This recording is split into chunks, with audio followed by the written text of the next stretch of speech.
racism against black, colored, or colored as they're called, colored people, this is nothing new in this country. Nothing new in Britain, nothing new in Europe, nothing new in America. There was also a part of this racialist ideology, there was the notion that the brown people, especially if they came from poor countries, if you're poor, that means you're stupid. But if you're stupid, that means you're lower in the evolutionary ladder. And in the same way that a dog or a horse must obey the white master, so too must colored people and people from poor countries like India. They must always do what is in the interests of the white WASP, white Anglo-Saxon Protestant. That was the old theory. Now, in the case of you have in Britain now, you have a Chancellor of the Exchequer who is brown skinned. He's from Punjab, he's Indian. His name is Rishi Sunak. This is, I don't know whether that's the right way to pronounce it, but I do know that Rishi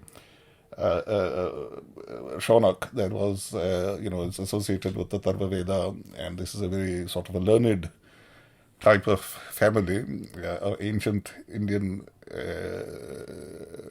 family, and it's also associated in Ayurveda. And in fact, I think the father is a doctor, so I think maybe from East Africa. So, I mean, I don't know the family at all, but clearly these are people who came to this country from East Africa, who worked hard. Mother is a pharmacist. He went to Winchester, so must be pretty bright to get in, and did well.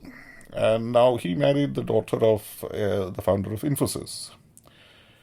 And there is now a big hullabaloo that this wife, who is not a British national, she's an Indian national, she has come here quite legally. She paid all the visa fees. She has paid the charge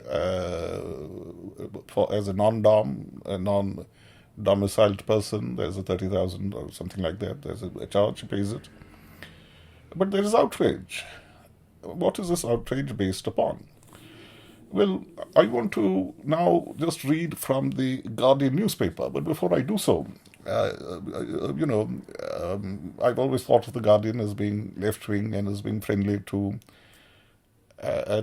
minorities. But, then I really had to start thinking about it. After I read an article just recently where the Guardian view was that India and Pakistan and other countries, they should only do what white people tell them to do and not regard their own national interest at all. This was the Guardian view on South Asia and Ukraine. It's a remarkably racist, colonial mentality. It's really rather remarkable. But then, I actually looked up, because I remembered, I had some vague memory that Manchester Guardian was anti-colonial. Somehow I had that impression. And I looked it up and I found that no, Manchester Guardian did have an Indian correspondent in the 20s and the 30s, white man, and only represented the official British Raj point of view.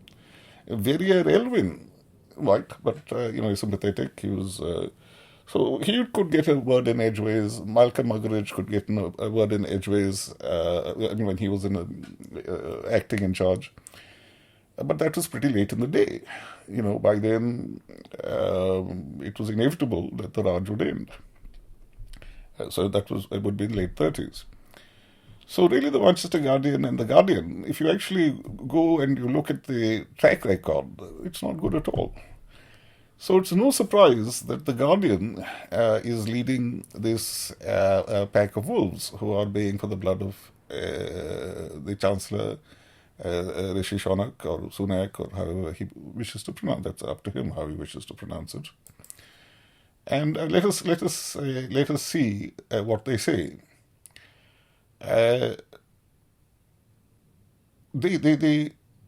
So what they're saying is that Akshata Murthy's non-dom status is a choice not an obligation. So, what are they really saying? They're saying that Akshata Murthy, an Indian citizen, she should have chosen to pay more in tax to Britain. But why? She is Indian. She should choose to pay more tax to India, not to pay more tax to Britain. She may be married to a British gentleman, that's fine. But the fact is that, the way that the racism is rising, who can tell? Who can tell what will happen? You had Brexit. People said there can't be Brexit. Now there is Brexit. Tomorrow, what will happen? How does Akshata Murthy, how is she to be so sure? She loves her husband, okay. Husband loves Britain. He was born here. He grew up here. He doesn't want to leave.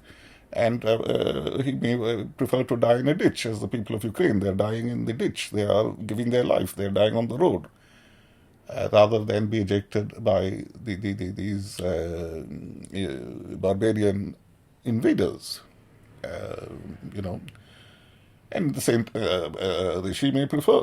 He may prefer to die in a ditch with a pitchfork in his hand to repel any crazy people who try to take over this country and subvert everything that it stands for. That's his choice. He's born here. But Akshata Murthy is not British. She has no obligation to maximize her tax contribution to the British exchequer. She's an Indian citizen. You could say if she has any moral obligation, it is to the Indian exchequer, not to the British exchequer. Now, I think she has mentioned, she said, look, India doesn't allow dual citizenship. Maybe if I'd taken dual citizenship, but India does not allow it. But the very fact that why is she mentioning it? She's trying to say that, look, yeah, my husband is British, and I love him, I love you, but sweetheart, darling, I can't have two passports. If I'm Pakistani, I can have two passports. If I'm American, I can have two passports. Boris Johnson had an American passport, but he gave it up. Why did he give it up? The answer is that America taxes all income, whether you live there or not. The federal tax will be payable. So Boris Johnson obviously didn't want Uncle Sam to take a little bite out of his earnings. Perfectly reasonable. Britain has the choice to do what America does, which is to have a federal income tax and to take a bite out of the earnings of a Britisher wherever they may live. It could do that. It has not done so. But everything is the fault of Akshata Murthy, an Indian citizen. I think she had a green card, so probably she was thinking of settling in America. And let's face it, who knew? Who would have predicted 6 years ago, or yes, I'm sorry, it would be 8 years ago, who would have predicted that her husband, I think he's a Brexiteer or something like that, these guys were going to get stomped. That's what we predicted. That's what I predicted. That's what most people in this country, they said that people like Preeti Patel, Rishi, these guys, they're crazy. Brexit, it's not bloody possible. Forget about it. Don't be crazy. It's gonna, David Cameron is going to get 60%, 70%. Boris Johnson, goodbye. He's going to go to America. He's going to, Nigel Farage, he'll open a pub with Nigel Farage.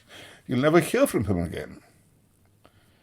So probably they were thinking to settle in America because, Rishi, okay, he had his chance with the Brexit. People would be laughing at him. Who thought that Bojo would be PM? Forget about Rishi. Who thought Bojo would be there? So, I think it's perfectly reasonable that this lady did not give up her her Indian nationality.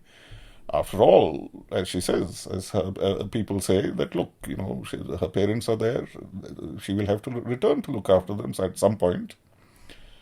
And she is an Indian national. She loves her husband. He's the chancellor. She's here to support him. Does she have to pay extra tax? No. That's not what the law says. But what does the Guardian say? The Guardian says that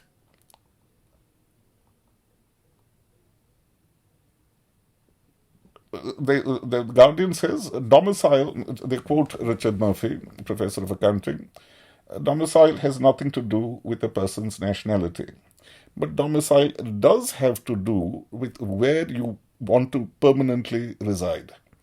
Now, where there is a marriage, there is a presumption that while the marriage is ongoing, that is the basis of the domicile.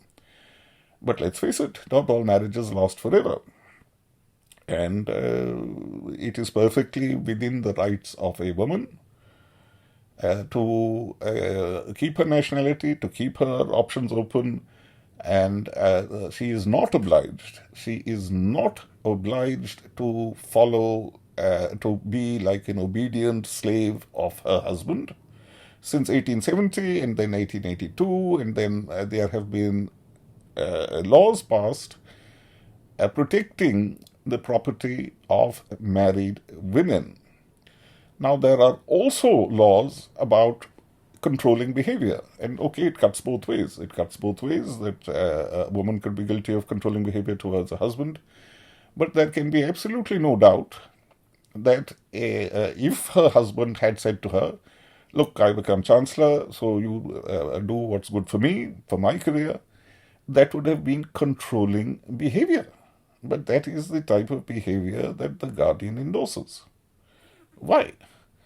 I think the answer is that they are a racist people with the same racist ideology. And, they may write about, they may give a platform to this type of woke nutter and that type of woke nutter, but they don't really think. They don't reflect on what they themselves are writing. So, the fact that Murphy said non-dom status was given only to people who applied for it. But people who apply, firstly, even to get a visa, you have to apply for it. You come in for an INI number, for this, for that, you have to apply for it. You have to apply for every damn thing. And which should you apply for? There you can go on the website and you can see that there are clear directions that if you are if your earnings are basically here, if the economic activity that you're doing is here, it's going to be taxed anyway, then you may as well be domiciled for tax purposes, because the economic activity is here, the income it generates is coming in here. That's it. It's simple. Otherwise, you're paying £30,000 for nothing. So it's always with the taxes, either you can pay a lump sum or you can pay on a sliding scale. So these are, the fact is that there is no voluntary aspect to it. The rules have been set. Now you could say that Mr. Vivek, I saw when you went to the gents, you went into the gentleman toilet, not ladies' toilet. You're discriminating against women, or you have selected to be a man. No. The fact is that this is a normal thing. I suppose I could say, well, actually I can't. The Equality Commission now says, or whatever it's called, the government body, they now say that, they can keep me out of the ladies' toilets, even if, to show my sense of equality with women, that I want to use their toilet. So my point is that insofar as she has any fiduciary responsibility, which she may do, she, as I've said elsewhere, she may be the karta and treated as the karta of a Hindu undivided family, because due to recent changes, a female can be karta of Hindu undivided family. So she could have fiduciary duty with respect to that. But in any case, obviously, since the economic activity originates outside, since she is not an Indian national, either Hindu undivided family, HUF, either that law applies, which is like a discretionary trust, or if it's through somewhere else, then you can have a discretionary trust. So really there is, if she had wanted to take British nationality, she could have done so, but first having done through HUF or discretionary trust, and avoiding any tax unless the income came into the country. You're taxed on the income which comes in. But if the economic activity is somewhere else, then you can make this arrangement. Now, the question I would like to address is from the economic point of view. Why does this sort of rule apply? And firstly, let us say that the canons of taxation and the requirement to comply with equality legislation, non-discrimination, equality legislation. So for that, it is necessary and sufficient to tax economic activity at the same level, irrespective of color of skin or who your mummy daddy is, that sort of thing. That's pure, that's horizontal equity, and it's canon of taxation, because if you don't do this, then you're going to get a lot of avoidance, you're going to get a lot of dodgy schemes, and it'll backfire. Now, previously, of course, the rules were a little too lax, and 2017, George Osborne, he changed the rules. And that was good enough, because and it's noticeable that there was no excess burden of that change. In other words, no non-doms were deterred. There was a drop in the number of. So, in other words, what happens is that people, they went from non-dom to dom status without leaving the jurisdiction. Why? Because the economic activity was actually based here. So, in other words, this was the cheapest place or the best place to do that economic activity. So, this was a lacuna, this was a mistake, it was a breach of the Equality Act, it was a breach of canons of taxation for that situation to have arisen whereby the economic activity is here, but the tax rate is different. And British people, they'll remember the Dragon's Den, that there was a gentleman, I think he was an Asian gentleman, but obviously as British as, fish and chips. And there's a Scottish gentleman. The Scottish gentleman became absolutely furious when he realized that this guy was paying much less in tax. And he was right. The Scottish man was right, because the economic activity was occurring in this country. It was not occurring somewhere else. But in the case of this lady, of Mrs. Sunak, in this case, economic activity is not happening here. She does have some other businesses. That economic activity, that's taxed over here, and that's fine. That's according to rules. So really, there is absolutely zero to this. What there is the extremely racist and misogynist statement that a brown woman, she should show her gratitude and to Britain by paying over the odds on economic activity which has nothing to do with this country. Why? It's good for Britain, but it's bad for her. So, so this is just a blatant case of one rule for white people, another rule for an Indian person with a brown skin. And the truth of the matter is that the Indian withholding tax, I think, would be about 20%. Whereas, and it would be the slice above it, so maybe 18% might be due. That could be taxable, because there's a double taxation treaty. But as I said, the proper way to do it is to have a discretionary trust or an HUF or something of that sort. But, when you take these things together, that you find, that the Guardian, which is supposed to be appealing to tolerant people, to people who are against racial discrimination, people who, I think more and more, through BLM, Black Lives Matter, if you see, I'm watching Netflix series, it's come down, it's come into popular culture. And,